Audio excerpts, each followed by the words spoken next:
Good morning बच्चों। पिछले video में हम लोग क्वेश्चन आंसर कर रहे थे और समझ रहे थे। आज की वीडियो में उसके आगे हम लोग क्वेश्चन आंसर करेंगे और समझेंगे। ठीक है, देखिए क्वेश्चन दिया गया है कि जब गेंद हवा में फेंकी जाती है तो उसकी गति में परिवर्तन होती है। ये परिवर्तन किन किन बलों के द्वारा किए जाते हैं। ठीक है, ये आपके बुक में क्या किया गया है, क्वेश्चन दिया गया है। ठीक है, कि जब किसी गेंद को हवा में जैसे ही ऊपर फेंकते हैं तो उसकी स्थिति में कुछ परिवर्तन होता है। उसी क्रियाकलाप के बारे में हम लोगों को क्या करना है, जानकारी करना है, लिखना है। ठीक है, तो देखिए हम लोग लिखे हैं कि गेंद पहले विरामावस्था में रहती है। ठीक है, इसमें बल लगाकर ऊपर फेंका जाता है तो गेंद गति होकर ऊपर जाता है। इस स्थिति में गेंद को घर्षण बल का सामना करना पड़ता है। एक स्थान ऐसा आता है कि गेंद विराम की अवस्था में आ जाती है। उसके बाद अब गुरुत्वाकर्षण बल प्राप्त करती है और नीचे गिरने लगती है। नीचे गिरते समय भी उसमें घर्षण बल लगता है, अतः पृथ्वी पर आकर विराम की अवस्था में आ जाती है। ठीक है, देखिए कहने का मतलब ये है कि कोई भी गेंद हो, आप अपने हाथों में रखिएगा तो किस अवस्था में रहेगा, तो विराम की अवस्था में रहेगा। ठीक है, और जैसे ही बल लगाकर के ऊपर फेंकिएगा, ठीक है, तो जब तक आपके शरीर का बल जो है उस गेंद पर रहेगा, ठीक है, तब तक वो हवा में जाते रहेगा। लेकिन वो बल जो है जैसे ही समाप्त होगा तैसे ही क्या होगा जी, तैसे ही गुरुत्वाकर्षण बल के कारण फिर वहां से क्या होगा जी, वापस जो है आने लगेगा। ठीक है, और किसके संपर्क से, तो जो है गुरुत्वाकर्षण बल के संपर्क से, और पुनः पृथ्वी पर क्या होता है जी, आ जाता है। ठीक है, तो इसमें हम लोग ये क्वेश्चन आंसर हम लोग जान चुके और समझ चुके। उसके बाद जो है देखिए, उसके बाद क्वेश्चन दिया गया है, पेड़ से नीचे गिरते समय सेव पर कौन सा बल कार्य करता है। पेड़ से अगर सेव जो गिरता है उस पे कौन सा बल कार्य करता है, इसके बारे में लिखना है। ठीक है, तो बहुत ही अच्छा क्वेश्चन है। देखिए लिखे हैं कि पेड़ से नीचे गिरते समय सेव पर कौन सा बल कार्य करता है, तो गुरुत्वाकर्षण बल कार्य करता है। ठीक है, गुरुत्वाकर्षण बल के कारण ही कोई भी वस्तु को क्या करते हैं, ऊपर हवा में फेंकते हैं, तो गुरुत्वाकर्षण बल के कारण ही पुनः पृथ्वी पर चला आता है।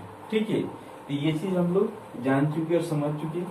उसके बाद से हम लोग देखिए, उसके बाद से नेक्स्ट क्वेश्चन दिया गया है कि जब दो वस्तुओं को एक दूसरे के साथ रगड़ा जाता है तो उसके सतहों के बीच जो बल कार्य करता है वह बल होता है।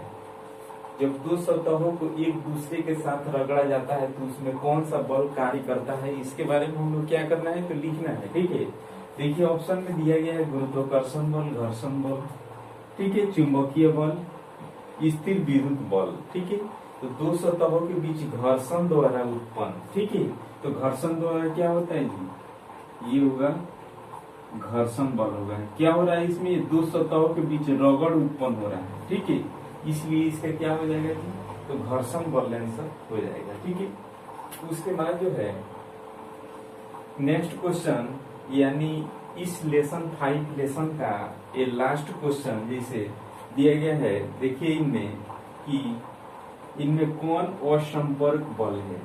ठीक है, फर्स्ट में दिया गया है खींचना, धक्का देना, उसके बाद दिया गया है चुंबकीय, उसके बाद घर्षण। ठीक है, तो असंपर्क बल के आपको उदाहरण बताए थे, तो इसमें क्या हो जाएगा जी आंसर, चुंबकीय बल हो जाएगा।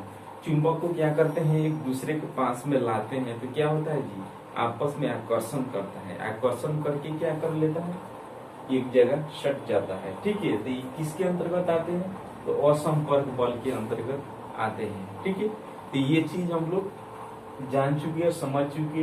तो लेसन 5 में सारे क्वेश्चन हम लोग कर लिए। ठीक है, तो कुछ टेस्ट में आप लोग को क्वेश्चन दिए थे, उसमें बहुत सारे लोग गलती किए हैं। ठीक है, तो आप लोग को बहुत सारा डाउट भी होगा कि इसका आंसर ये होना चाहिए सर, ये लगाए हैं। ठीक है, तो उस डाउट को क्लियर कर दें। ठीक है, आपको जो है कौन कौन सा क्वेश्चन दिया गया है देखेंगे इसमें कि देखिए फर्स्ट क्वेश्चन दिया गया था कि वह न्यूनतम ताप जिस पर कोई पदार्थ जलना प्रारंभ करता है उसे क्या कहते हैं, तो उससे जो है ज्वलन ताप कहते हैं। क्या कहते हैं उसे, तो ज्वलन ताप कहते हैं। ठीक है, इसका जो है राइट आंसर क्या हो जाएगा, ज्वलन ताप हो जाएगा। उसके बाद नेक्स्ट क्वेश्चन दिए थे दूसरा, इनमें से कौन सबसे अधिक ज्वलनशील है।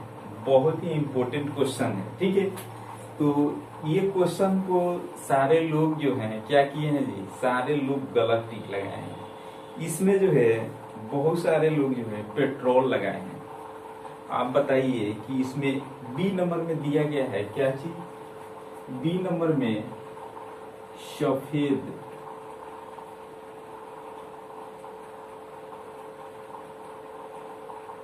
बी नंबर में दिया गया है आपको सफेद फास्फोरस, और सब जो दिया गया है लाल फास्फोरस, मिट्टी तेल, पेट्रोल, और सब जलाने के लिए जो होता है कि आग की आवश्यकता होता है। ठीक है, आग की आवश्यकता होता है या कुछ दूरी पर आग रखिएगा तो पेट्रोल जो होगा क्या करेगा, पकड़ लेगा।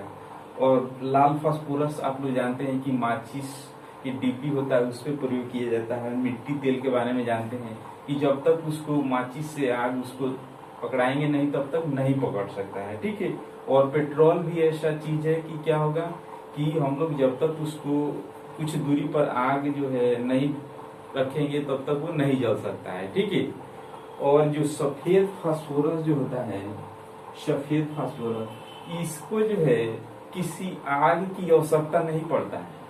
समझिए इस बात को, इसको जो है किसी आग की आवश्यकता नहीं पड़ता है। इसको जैसे ही हाथ पर भी रखिएगा, इसको कहीं भी रखिएगा, तुरंत ही जलने लगता है।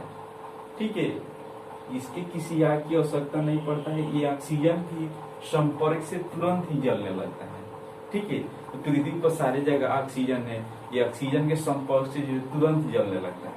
ठीक है, तो इसी से संबंधित एक और आपसे क्वेश्चन बनता है, इसी से संबंधित एक और क्वेश्चन मतलब कभी कभी पूछा जाता है कि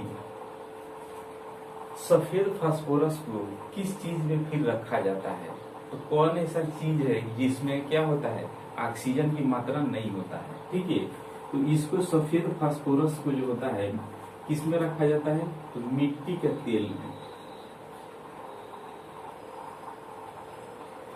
इसको किस में रखा जाता है, तो मिट्टी के तेल में रखा जाता है, क्योंकि मिट्टी के तेल में ऑक्सीजन की मात्रा क्या होता है, नहीं होता है। इसलिए क्या किया जाता है, ये सफेद फास्फोरस को किस में रखा जाता है, तो मिट्टी के तेल में रखा जाता है। तो आशा करते हैं कि ये चीज आप लोगों को समझ में आया होगा। ठीक है, उसके बाद जो है नेक्स्ट हम लोग क्वेश्चन जानेंगे। देखिए, पेट्रोल का ज्वलन ताप किरोसिन के ज्वलन ताप से होता है, क्या होता है, सारे लोग लगाए हैं अधिक होता है, नहीं कम होता है। ठीक है, इसमें क्या हो जाएगा, ये आंसर हो जाएगा कम होता है। उसके बाद क्वेश्चन है कि इनमें से कौन सही नहीं है। ठीक है, तो इनमें से कौन सा सही नहीं है, तो देखिए सरसों, ये जो है किसके अंतर्गत आता है, ये जो है रबी फसल के अंतर्गत आता है। और बाकी जितने हैं धान, मक्का, सोयाबीन, ठीक है, ये तीनों जो है किसके अंतर्गत आते हैं, तो ये खरीफ फसल के अंतर्गत आते हैं। ठीक है, लेकिन ये सरसों जो है किसके अंतर्गत, तो रबी फसल के अंतर्गत आएगा। इसलिए जो है क्या होगा, ये सही होगा। ठीक है, उसके बाद हम लोग नेक्स्ट जानेंगे। देखिए नेक्स्ट क्वेश्चन दिया गया है, इनमें से कौन सा एक सही है। ठीक है, देखिए दिए गए हैं कपास, रेयान, नाइलन, एक्रिलिक। ठीक है, तो रेयान और नाइलन और एक्रिलिक ये जो है संश्लेषित रेशे आते हैं, संश्लेषित रेशे के अंतर्गत आते हैं, लेकिन कपास जो होता है ये प्राकृतिक रेशा के अंतर्गत आता है। ठीक है, इसमें क्या आंसर हो जाएगा जी, कपास। ठीक है, तो ये चीज हम लोग जान चुके और समझ चुके हैं। तो आज की वीडियो में इतना ही। इसके आगे जो है कल और हम लोग जानकारी करेंगे और समझेंगे।